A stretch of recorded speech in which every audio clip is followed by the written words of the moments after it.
Hello, this is Sarah Sabin, Executive and Team Coach here in the Leading in the Modern Way video interview series. And I am really excited to have with me here today Rich Shinnick, who is founder and CEO of Touchstone Security. Rich, hello, welcome to Hello. the show. Thank you for having And me. you're very welcome. I would love you to introduce yourself in a few words to my listeners. My name is Rich Shinnick. I'm the founder and CEO of Touchstone Security. We're a cybersecurity consulting firm in the Northeast corner, tri-state area of New York City. I've been a business owner since 1998, and I've been doing IT and cybersecurity for about 40 years. Wow, real veteran of the industry. Do you know what though? I mean, obviously now I understand cybersecurity is so important with everything becoming so technologically focused. But I'm curious, how you've seen interest in cybersecurity evolve over the decades to get us to where we are today. Well, I think lately folks have been very worried about being hacked. Mm-hmm. That seems to be the number one concern. Back in the past, folks have looked at cybersecurity not as strongly. There hasn't been as many incidents in the news, that sort of thing, as of late.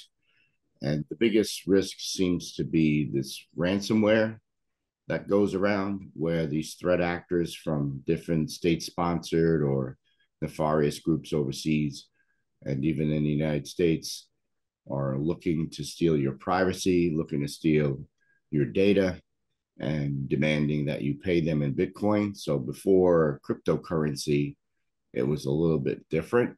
The Mm. motivations were different, but now it's all about money.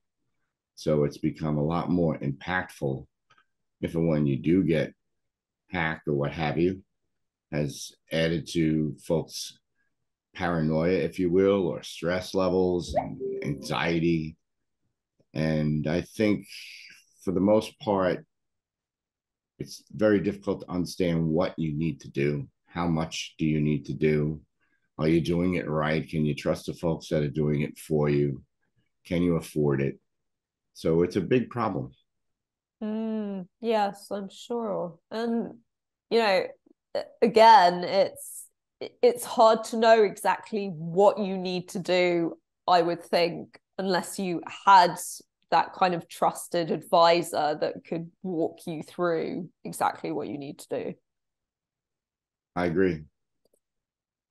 So, in terms of, you know, you as an entrepreneur, you've been in the game for a long time now. And I'd love to know more about, you at the moment. Is there anything specific keeping you up at night at the moment that you wish you could solve by sprinkling magical pixie dust on a particular problem? 100%. And I would have to say that most entrepreneurs will have this problem, and that's sales and marketing. Mhm. Delivering finance, HR, even hiring, all the other problems that we deal with are not nearly as challenging as sales and marketing, in my experience. And from talking with a lot of other entrepreneurs, it seems like to get a really good salesperson or a marketing person is a challenge, very big challenge. Now, in my industry specifically, there is a shortage of certified cybersecurity professionals, but I'm able to navigate that. But when it comes to sales and marketing, I struggle with that, and I think that lots of other entrepreneurs have this same problem. Mm. Salespeople, for the most part, demand a salary anywhere from 60,000 to 150,000 here in the Northeast, and then commissions on top of that. And when you're looking at a salaried employee as a business owner, you have to substantiate their expense, if you will, because you're paying that out of the company till. And so your return on investment should at least cover the cost of that person. And that becomes a challenge. And the market, things that you can't control, perhaps things like COVID get in the way, and it becomes almost cyclical in a way as well. And the ramp up time for a salesperson can be 3, 6 months, maybe longer before they actually start to impact that financial goal. So if you hire the wrong person and you don't really do a good due diligence about understanding their capabilities, then you may wind up having them for a while and then having to let them go. And that was a total loss, both in money and time. So for me, that seems to be the biggest challenge. Yeah, and thank you for sharing that. 100%. It is something that comes up a lot when I work with companies as well. And what I've noticed is those companies can get to multi-million in revenue without a particularly well-established sales function. But when it comes to setting up that function, so it either tends to go a few ways from my observation. So one, a junior team who obviously you have to train up from scratch, or hiring in a more senior salesperson. And as you've rightly said, it's really challenging to know what to expect of them unless you have an idea of what that sales process should be in your head before, and you know what questions to ask, and you know what targets are reasonable and all of that. And so, yes, I have seen it as a minefield where companies bring in a senior salesperson and it doesn't work out because there was a misalignment of expectations usually.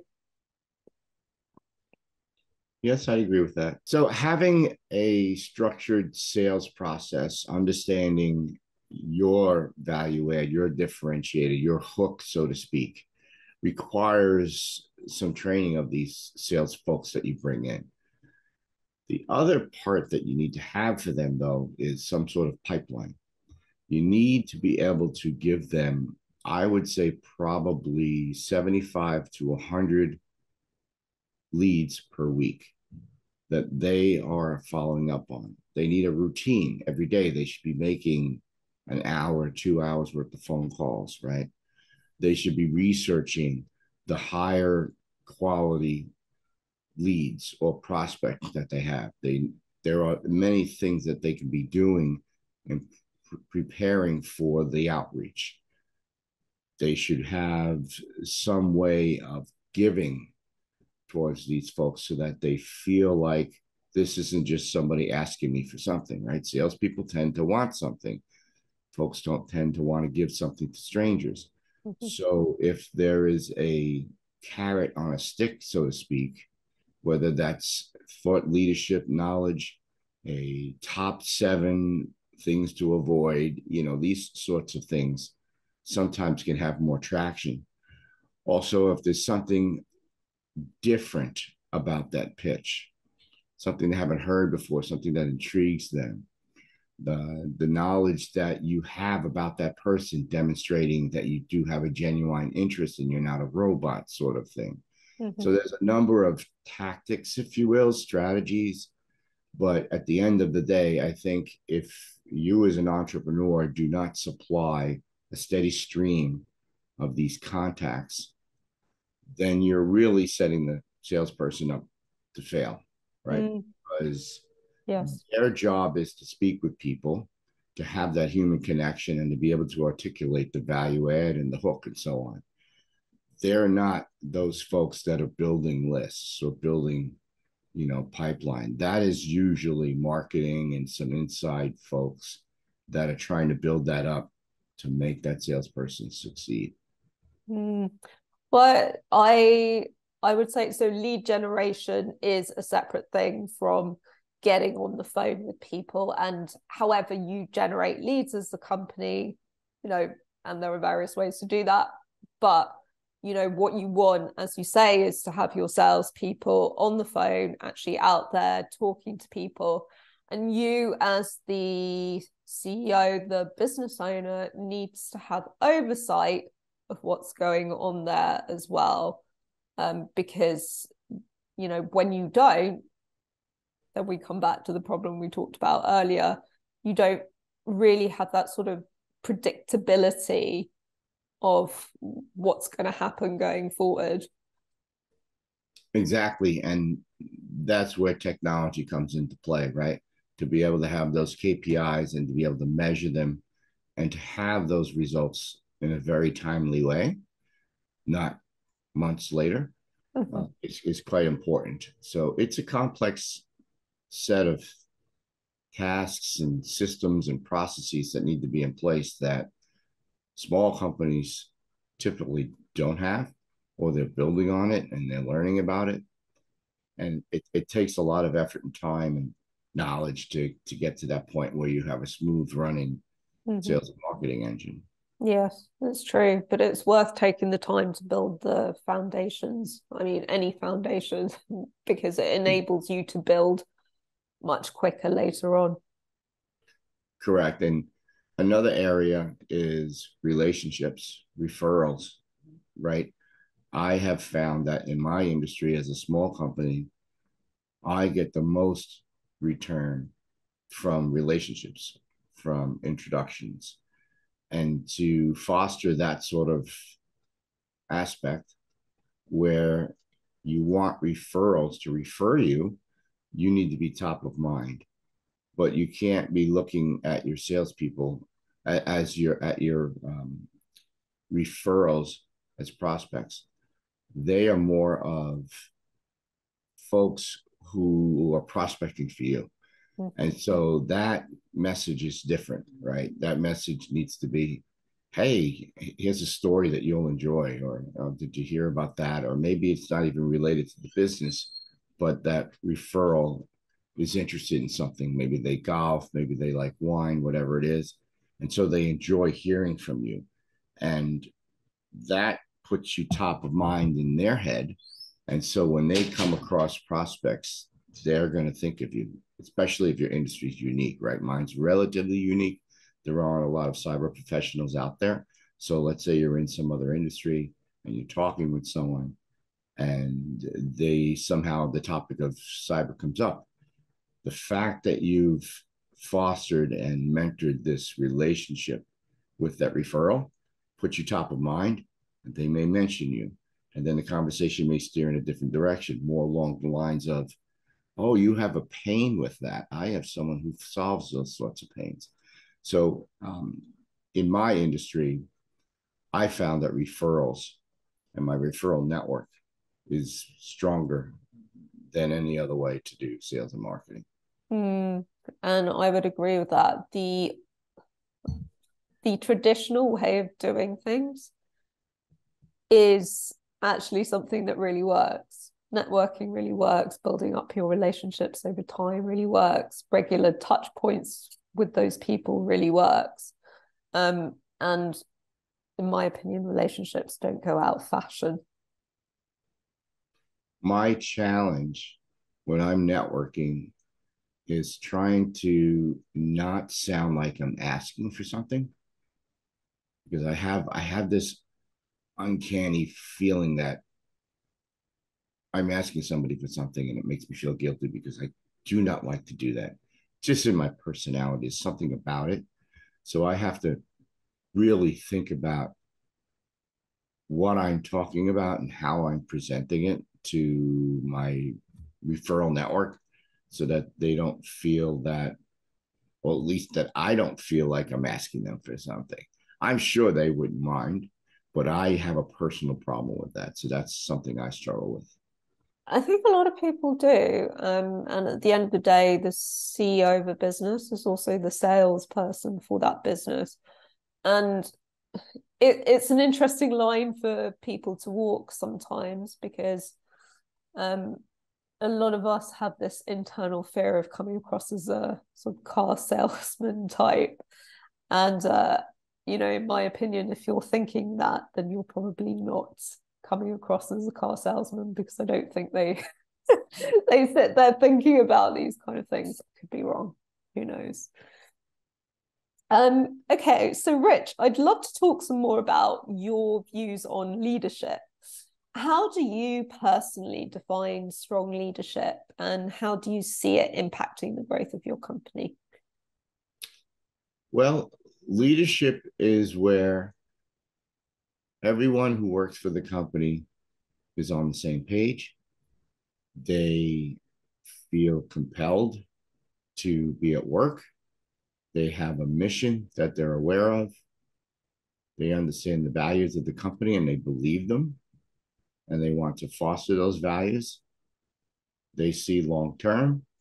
They feel wanted. They have what they need for their position, and they feel that there's a cohesive group of folks working at a company that's a single company. Mm-hmm. Yeah. So, I mean, what I would summarize, as you said, it's like the emphasis on the we, the team, the company as a whole, and the direction that you're all heading in as a whole. Agreed. Okay. And in terms of your skills as a leader, how have you invested in yourself as a leader, and what steps do you take to grow and evolve in your role? Well, when I started my first company in 1998, a long time ago, I had no business training, no leadership training, no entrepreneur training. I had a friend who I had spent some time in college and I actually worked with before college. And he told me, listen, Rich, I need you to come down to this company that I'm working at because I am way over my head with technology. And this was going back in 1998. And I said, well, I have a full time. I work on Wall Street and I'm very busy, but I would love to help you in any way I can. So I come down on a Saturday and I see what problems he has. And he said, well, you know, I can't necessarily moonlight without telling my company about it, but I can certainly give you some hours. I'm a workaholic. I love to work. I love what I do. So the results of the work that I'm going to do are going to require that you purchase certain technologies. How about this? I will go to my boss and ask him if you permit me to moonlight, will you, then I will bring the sales of the hardware and the software to the company. And my boss said, fine, as long as it doesn't impact your performance, you can go ahead and do that. So I did that in 98 and just working on the side, I made 50 grand in less than a year doing that. And I was like, oh, this is interesting. I like this. The other part of the experience was that I wasn't going to a cube every morning.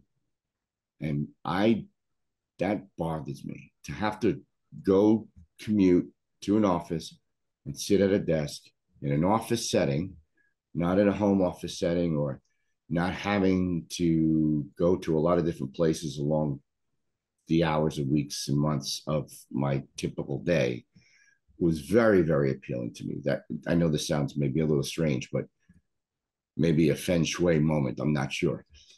But the other part of it was that I controlled everything. I was responsible for everything. It brought a lot of challenges, and I liked the challenge. I was a little bit more pigeonholed when I went to the cube. I worked for Goldman Sachs for a while before I started my own. Actually, after I had my own business, but I had it on the side, I worked for Goldman Sachs, and I was in a cube every day. And then I had some meetings that were large company type meetings, and anyone who works for a large company understands red tape. And those things just weren't as appealing to me. The technology and what I was doing was, but all the other things outside of actually doing that part seemed burdensome to me, that they weren't enjoyable for me. Working for myself, where I made the decisions as what my day would look like, and I didn't report to anybody, everybody reported to me, just had a different feel for me, and it felt good. And not ego way, not being the one who makes the decisions. No, it was just more of a freedom feeling, right? I need others to help me make decisions, right? I need to empower others. When I grew my company well beyond the teens into like 50 people, I needed to put middle management in place. They say you can manage about 3 to 7 people, right? So I can't manage that many people. I needed to trust, delegate. So the experience is so much different than just sitting in a cube every day and doing that one or two or three things you do every day. And I really thrived on that. Another aspect I would say is, and this is probably more specific to technology, technology is always changing. It never, ever stops. So I'm almost like a part time student all the time. And I enjoy that. I love learning new things. Once I've done something, I kind of don't want to do it again. I want to go on to the next thing. Of course, they have a common thread. It's technology, it's technical, it has to do with abstract concepts. Those things attract me. I like to do those sorts of things. So, yeah, I lost my train of thought with respect to the question, but I think I've answered it in that story. Well, you have. I'm just going to summarize, what I heard. Essentially, and I want to express this to anyone listening. You can start a business by following the trail of breadcrumbs, literally. So it can start as a side hustle and grow into something bigger later down the line. And that's what I heard from you.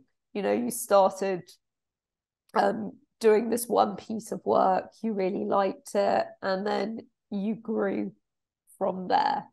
And I think it doesn't have to necessarily be an all or nothing. It doesn't have to be a right, I've gone from the corporate world to this overnight. And the other thing that you said, which comes up a lot, as you can imagine, is that continuous learning element. So, especially technology is changing all the time. But that natural curiosity I see among leaders where they are like, I want to learn more. I want to follow what's happening in the industry. I want to look at what's coming down the road. I want to be learning other skills as well. Totally. And there's one aspect that I don't believe I've even touched on yet, which is how to run a business. The running of a business is a whole thing in itself. And I didn't have that.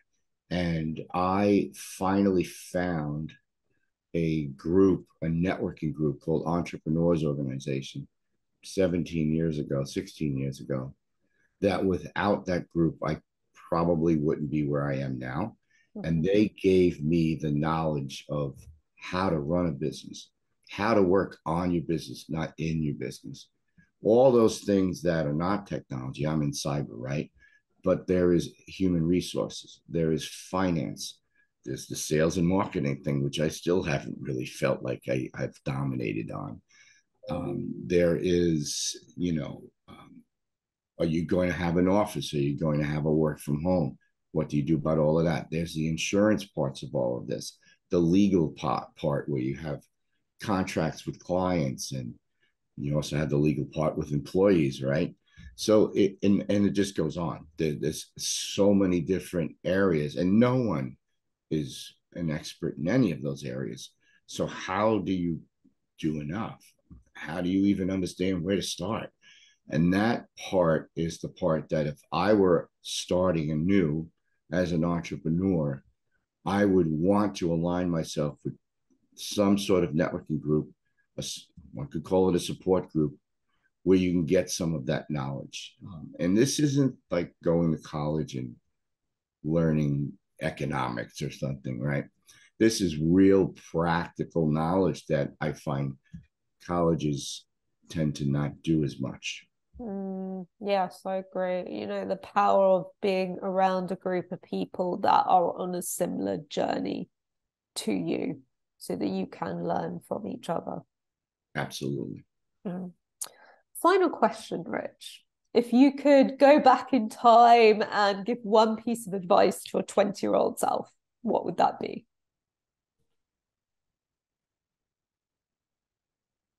I would say don't forget to save up for retirement. It's Yeah. interesting. I had an interview, I think it was last week, and he was saying finances, I wish I'd known more about them when or thought more about them when I was 20. Yeah, I would say the number one important thing about starting a business is the finance, Mm-hmm. right? You may get so caught up in the moment, so caught up with working for yourself and all of these things. If you don't understand your finances, then you could go out of business and now you have to start over again. I haven't had that experience, thank God, but I know through all my knowledge and experience that not having that knowledge and in tuneness with your finances is the biggest challenge. You need to understand how to be competitive with your competitors. Price isn't always the deciding factor when you're in a competitive environment, but it does have a lot of impact. How you're delivering your services is a cost, the time, what tools and so on you're using. So I would say probably finance, understand finance. And if you don't like math, you don't like numbers, you don't like finance, then find someone who does or get yourself educated. I think that's very important to be able to understand the numbers, so to speak.